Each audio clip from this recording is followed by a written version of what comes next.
On today's Locked On Ole Miss podcast, we talk a little bit about why Jeremy Springer going to the NFL. What does that mean? What are we going to turn to? Are we even worried at all? And also, we will talk to Bill Flowers today, a little bit about transfer portal NIL and his college playing days. So stick around to that. We're the Locked On Ole Miss podcast. You are Locked On Ole Miss, your daily podcast on the Ole Miss Rebels, part of the Locked On Podcast Network, your team every day.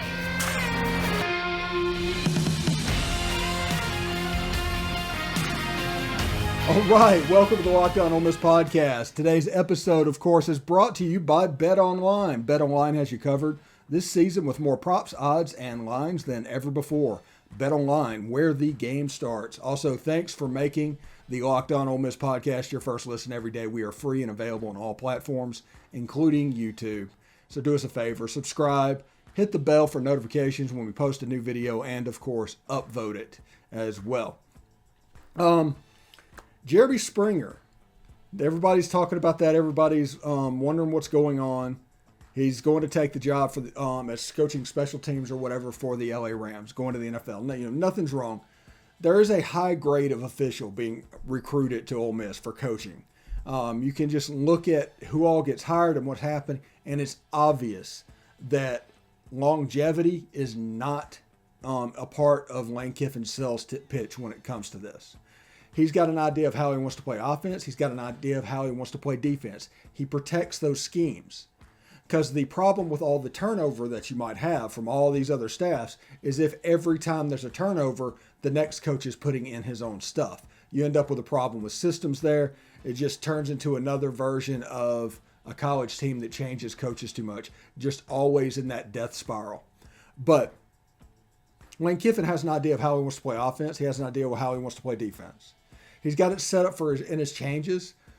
Jeff Lebby was the guy to come in. We told you why he brings the Baylor guys in. They are good at install, especially the first time of training people how to play. And because of that, you can quickly install what's going on. Then he moves on to his guys. The Baylor guys, the same as Florida Atlantic as it was here, the Baylor guys are gone fairly quickly. I don't know what's going on or what's happening there, but they leave fairly quickly. There was his first year, he had John Finley, Randy Clements, Jeff Lebby, those guys installing the Baylor offense because they know how to install the Baylor offense because they were the Baylor offense. But after a couple of years, turnover happens. Now, none of those guys are at Ole Miss. You've got Charlie Weiss Jr., who was the replacement for Kendall Briles, an offensive coordinator, coming in to be offensive coordinator here. It's a similar situation. This is almost like a co-DC situation. His plan was the entire time to keep Jeff Lebby as long as he needed to keep him, but then have Charlie Weiss in the weeds. He obviously hired who he wanted to hire, and getting Charlie Weiss Jr. here. And this was obviously a plan. They obviously enjoy working with each other, and they benefit each other's skills. And part of that is the way that Charlie Weiss Jr. can see the game. He sees it in a all-12 view that's a little bit different than you can get elsewhere. But it's really worth paying attention to what goes on the offensive side of the ball. Now, the defensive side of the ball is kind of the same situation. DJ Durkin was hired to be the guy when Lane Kiffin came in. Co-defensive coordinator was Chris Partridge. After the defensive coordinator moved on, the co-defensive coordinator took his job, and he hired a young up-and-comer to learn under the ropes of the system and everything's going on that's used to play volume, and Maurice Chrome to be the co-defensive coordinator. It's all planned. It's all about protecting systems. And because if you start moving and start changing all the time, then you have a problem. But if you have a singular system on both sides of the ball that you can teach, there's not as much turnover that can affect you.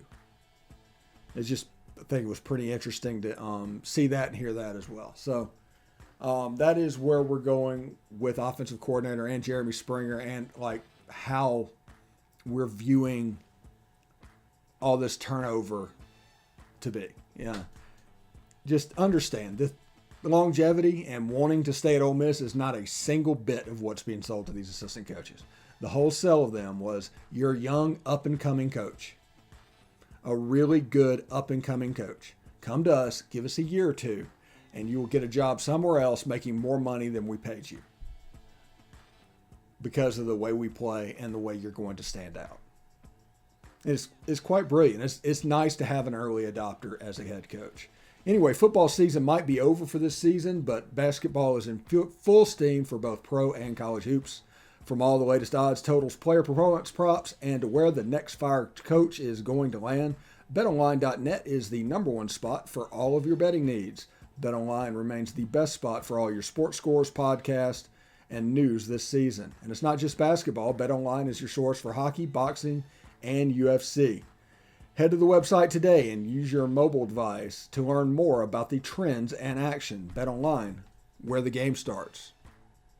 All right, thanks again for making the Locked On Ole Miss podcast your first listen every day. We are free and available on all platforms, including YouTube. Do us a favor, hit subscribe, hit the bell for notifications every time we release a new video, and of course, upvote the video as well. So in the first segment, we talked about Jeremy Springer moving on to the LA Rams and what does that exactly mean, and the turnover and everything else. And the long version short is it doesn't mean much. There's safeguards and guardrails put into effect that lessens the impact that staff turnover might have. And this is probably stuff that he learned from Saban back in the day and how he handled staff turnover. And this is not something that was going on with Pete Carroll whenever he was there. So 90% of what Lane Kiffin does is Pete Carroll. 10% is Nick Saban. Nick Saban is mainly media stuff, coaching hires and stuff like that. But how you deal with the team and what's going on there, there's so much of Pete Carroll and what he's doing. And the reason I know that is because I recognize that. Because when Ed Orgeron was here, he did a lot of this same stuff.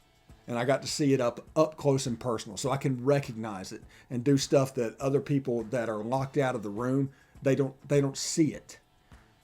They just think something's going on. They assume this and that goes. But I've actually seen this happen. So when I watch it happen, it's like, oh yeah, he's doing that. Oh yeah, he's doing that. And it's all Pete Carroll stuff. So I can recognize what he does from Pete Carroll. More so than I can recognize what he does with Nick Saban. Although I worked with somebody that worked with Saban at LSU. So I know a little bit about that as well. But I would be an expert on the Pete Carroll stuff and the stuff that Lane Kiffin does because I've actually seen that happen. But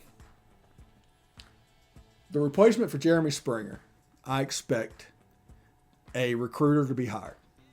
Now, it's nice if he can do special team stuff because it allows your position coaches to not concentrate on as many things. They can concentrate on recruiting and their position group. And that is important in modern college football.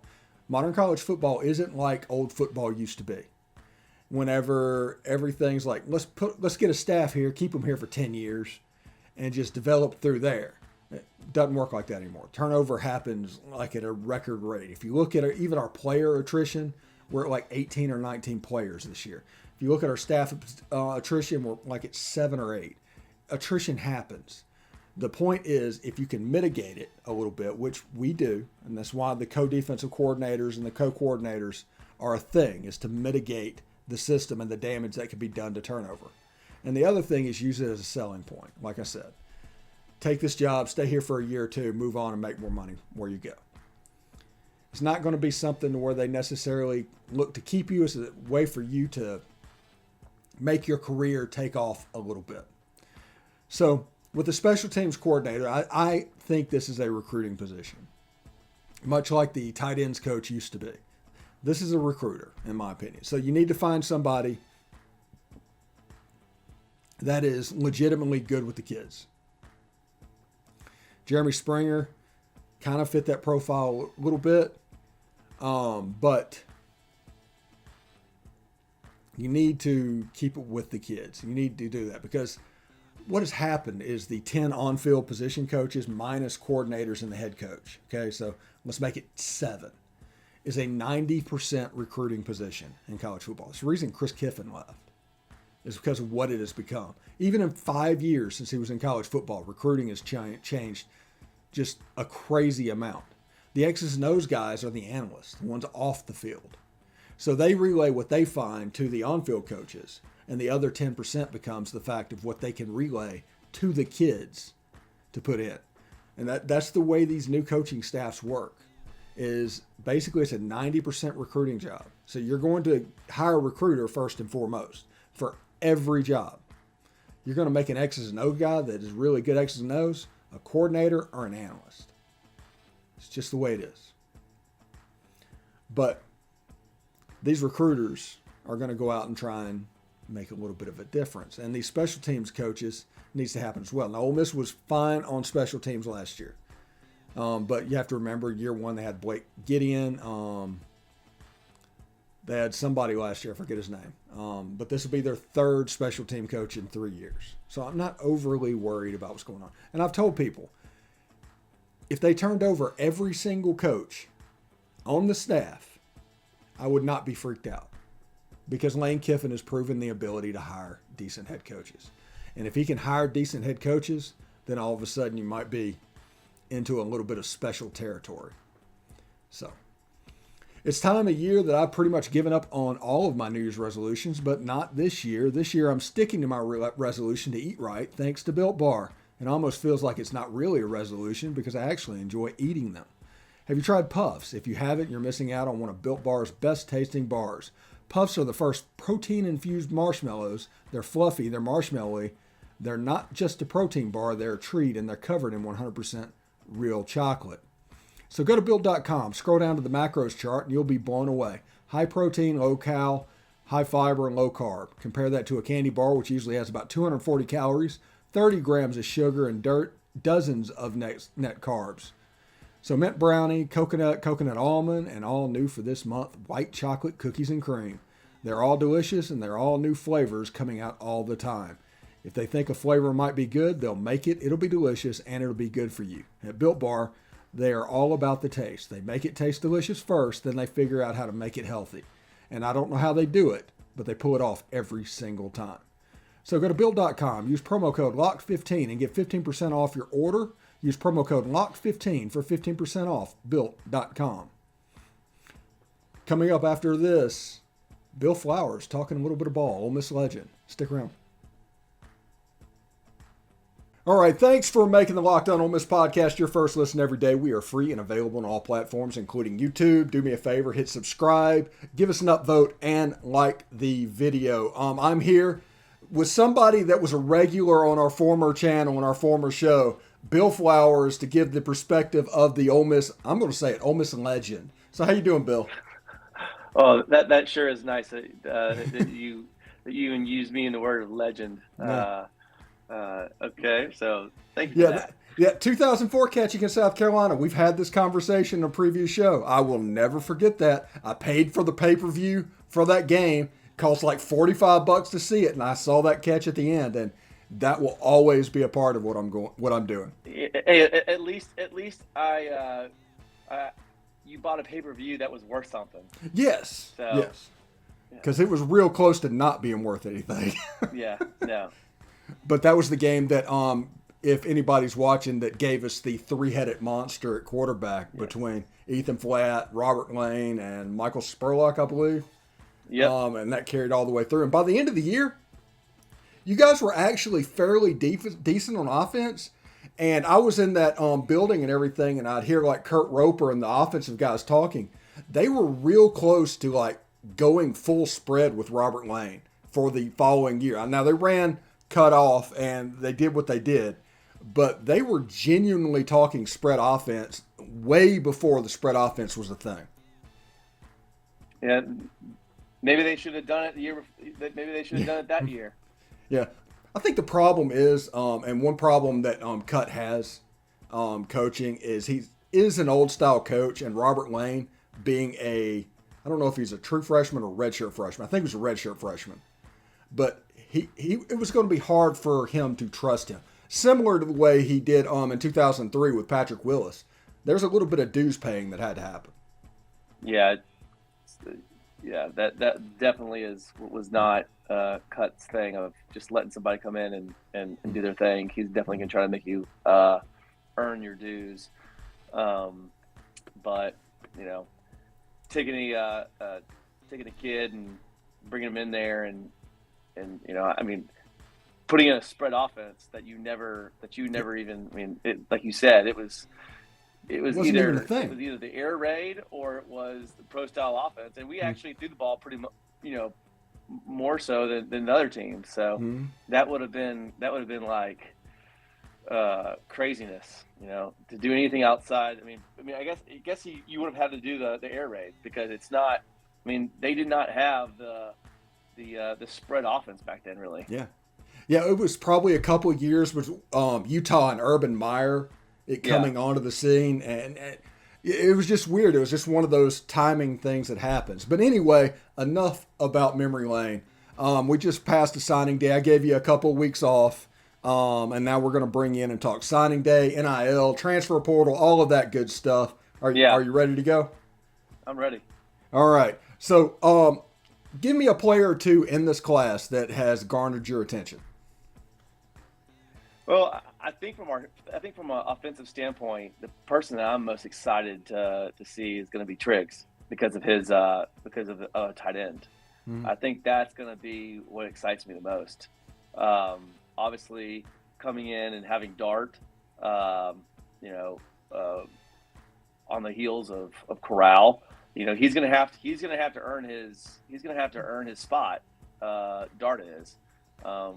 I mean, there is a QB battle there, so it'll be interesting to see, is he actually that much better, or is it, than Luke, or is, I mean, if he's head and shoulders above Luke, it's gonna be great. But I think Triggs is gonna be somebody that really is going to open this offense up, and that's what we lacked last year, was a tight end. Mm-hmm. Absolutely. We talked about this over and over again on the other show. Yeah. The fact that the middle of the field was like so right. Yeah, that's such a big part of what this offense does. Yeah. I think that we have Evans, the running back, TCU. That's going to be nice. We lost a lot of experience in the backfield. So you're going to need somebody to come in and step up. I don't think we lose that much of our offensive line. I know, correct me if I'm wrong, but it seems like if we can plug in a running back there to continue the run success that we were experienced last year, that's going to be good. So I think he's really important for us, and our receivers. There's really nobody that has a lot of proven experience. So again, Triggs is going to be a huge asset for those receivers, because he's going to keep the middle of the field open, and it's really going to help them. Yeah, and Jalen Knox will be eligible this year as well. He's going to be the slot guy that transferred in from Missouri. Now, going back to whenever you played ball, what was it like when a transfer came in? What was it like in the locker room? Or let's just say that some player was looking at transferring to Ole Miss. I can't really remember off the top of my head that 5-year period. Somebody who did. But how would you guys handle that? How would the locker room handle that? I mean, it was just like a JUCO player coming in. We had Jason Armstead, and you had guys coming in all the time that were JUCO. I think from that, I mean, you bring them in. They're part of the family. There's nothing you can do about it. It is what it is. So. Is there a little bit of protectionism going on about your spot coming in? No, you just take them in? You have to. I mean, what are you going to do? Go to the coach, start crying that you recruited a JUCO player that plays for your spot? I mean, you realize that, every day that you are going to have to fight for your position. And just like you see in the NFL, there's no qualms about it.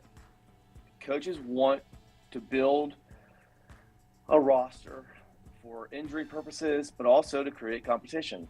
I mean, players aren't stupid. They know that, and they don't want anybody to be fat and happy. They want everybody to know that they're fighting for for their position. And so, these kids are millennials, and they might, not have a mindset that, a 30, 40-year-old or, somebody playing the NFL, has of they're bringing people in to create competition. They don't want you to be satisfied. So you realize you have to fight for your position every day. So, but with that being said, your questions leading up to the NIL, the transfer portal, and you're probably asking me, how do you think these players are reacting to it? This is a different beast than someone transferring in from JUCO. This is a little bit different, but it is the same reality that every day you better play for your position. There are no guarantees. So it is the real world. It's not college. It's not college in the past. It's where, here's your roster and this is what it's going to be. Every year it can change. And do I think that's good? Yeah. Do I think it's bad? Yeah. It's definitely keeps a player on their toes, but there's a lot of dynamics that definitely play into this that would make it much harder to be a college coach than say a couple years back. Yeah, I remember when Orgeron was the head coach, and I sat in that first meeting that freshman players always have, and they get there in August, and they have that first freshman football meeting for everybody where they do the whole, you're no longer being recruited, we're going to recruit to try and replace you, you're going to try and replace the people in front of you, and all of this was a set up to basically, their reaction was the test. They would say all that thing. If they chose to run from it, you have no idea how big of you do, but people have no idea how big of a negative that response to the question and not fighting for the job and not competing is for a college football player. They want competition, and if you're afraid to do it, they don't really know how to deal with you. No, for sure. And in the real world, this is what happens each and every day. So, I know a lot of people have a bad taste about it. They're like, this isn't fair for that player. I'm like, listen, I see your point. You have a kid here who's for 3 years has bid his time and is saying, hey, you know what? I'm going to do my thing. I'm going to work hard, keep my mouth shut, and I'm going to get my shot. And that kid sits there, and all of a sudden someone transfers in. Now here's where it gets sticky.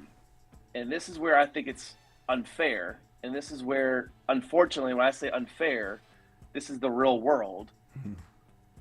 But when you have a player that's transferring in and you've got a kid, for example, Luke Altmaier. Do you think Luke Altmaier, if there's no difference between him and Dart, do you think Luke Altmaier has a chance to play? No, it's one of those situations with Dart coming in, a tie goes to Dart. Luke Altmaier has to win the job. 100%. 100%. And why is that? Because it's political. Because the coaches went out and they recruited, and it's their guy, and it's their brand, and they want to see their brand and their investment pay off. So that's where it kind of it sucks. That's the only thing that I don't like about it. Now, you could say, well, Bill, you just been saying it's the real world. Yeah, it's the real world, but in reality, if this happens in the NFL, where you draft a guy, and you've got a player that's been playing in the NFL, and they draft him, well, you know what? At least this guy's been getting paid, hundreds of thousands of dollars last couple of years. fighting for a spot, and and then his rookie comes in. Well, you know what? Everybody knows it. Everybody knows that they drafted the rookie to play. Mm-hmm. So you better beat him out. It can't be a tie. You've got to provide more value than what this other guy has. So that's really the only thing that I don't like about it, is that these players that transfer in, they actually kind of have a head up on the guy that's there, because of that aspect. Okay, we're going to go back in time a little bit. I'm going to ask you a question and think about it and give me the answer. But of the 2003 wide receivers, that'd be you, Mike Espy, Tay Biddle, Kerry Johnson, those guys. Yeah. Rank them by speed. Oh, Tay Biddle. Tay Biddle? First. Okay, yeah. Who's two? I know Mike Espy would say he's faster than me. So I'm going to say me, but I might, Mike said he ran like a 4.3 in the combine, or like a 4.28. I think he was lying. If that was the case, which he probably is lying, him. But, I would say Tay Biddle first for sure. And then you had SB, me, Chris, and Kerry, and then Mario. Yeah, and Kerry will always have that play against, I think, South Carolina, where he just completely trucked a guy going into the end zone. So he'll be able to dine out on that for a fairly long time. Oh yeah. I mean, Kerry was a great player. Yeah, he was. And that Alabama game in 2003, the South Carolina game in 2003, both really big games for Kerry Johnson. Also, before I let you out of here, 2003 against LSU. Now, the offense kind of struggled and was stuck in the mud for most of the game. And then in the fourth quarter, Eli Manning kind of connected with you a few times to where there was some life brought back into the offense. Now, what was that decision to do? Was it a plan to happen? Was it just an eye check, a check with me? What went on there? And you're talking about for the near comeback against LSU. Yeah, like whenever Eli was hitting you a couple of times. So I had two big catches. One was a hitch and go, and it might have even been a hitch and go, but it was a takeoff, and I got jammed up, but got off the release, and then Eli threw it down there, and I had to jump up and catch it, and got hit by whatever. That was a design play. The other play that was on the left side going down, that was a safety, a corner blitz with the safety up top, and when you have a corner blitz, you check the line to make sure that the backer knows that he has the corner coming, and if you don't have the protection, then you have to run a hot route, which is you have to do a short hitch or something, or a slant or an quick out, to be able to offset the lack of protection. And so we were able to keep our back in, and so that allowed the safety, when he sat there flat-footed, I knew I was just going to go by him. But the second half of that game is why I hate bye weeks, because we came off a bye, and we were really rolling. We were really clicking on all cylinders, and then you go on an off week, and then you start your game. Then the next game you go, and it takes you at least a quarter to get going. It seems like. Yeah, and also in that game when Travis Johnson picked off that pass in the end zone and you guys went up, did you ever hear a stadium in the SEC in all of your time playing louder than Vaught Hemingway that day? The only thing that could have come close was Auburn. Yeah, 2003. Oh, that was that Lorenzo Townsend little wheel right out of the backfield that just like, okay, this is going to happen, and then at the end the Ben Obamanu drop. Oh my goodness. Yeah, but. It was a third down. It was 3rd and 7 in our end zone. And that was the end of the game. It was 3rd and 7 with like a minute and a half or 2 minutes to go on their 20-yard line, and we knew, that was the end of the game. Yeah, I mean, that was the last. We were not going to, So when we were in the huddle, you literally could not hear a thing because we were in their end zone, and my eyes were rattling. And we got to the line of scrimmage, and I knew that Eli was going to check off. And we got to the line, and literally, it was like putting your head in a jet engine. It was so loud. So to me, the loudest stadium in the SEC was Auburn for me. But that's when he caught that ball and he went in for a touchdown. That might have been. I mean, that was close to it. It was like an absolute eruption. Yeah, it was absolutely nuts. The only thing that I think that was close was in 2014 when Sinquez picked off the pass after the review. Whenever the official said the ball was intercepted, that was an eruption too. But I don't think it was as close as Travis Johnson because it was a spur of the moment. That just happens. Like, whoa, this is weird. This is something we're not expecting. Well, and you're already playing. You're in the midst of everything. It's already loud, and then all of a sudden that happens. So it's already loud, and then the top just gets popped off. It was so loud. That was really cool. Yeah. Anyway, thanks for making the Locked On Ole Miss podcast your first listen every day. Tune in for a baseball review with Derek Vandegrift. We're going to have him on to talk about that. Now make your second listen Locked On Bets, your daily one-stop shop for all your gambling needs. Locked On Bets, hosted by your boy Q, with expert analysis and insight from Lee Sterling. It's free and available on all platforms. Bill, thank you very much for stopping by. This has been a lot of fun, man. Yeah, absolutely. Always enjoy it. Yeah, we'll try to make it a semi-regular thing. Yeah, absolutely. All right. Thanks, Bill.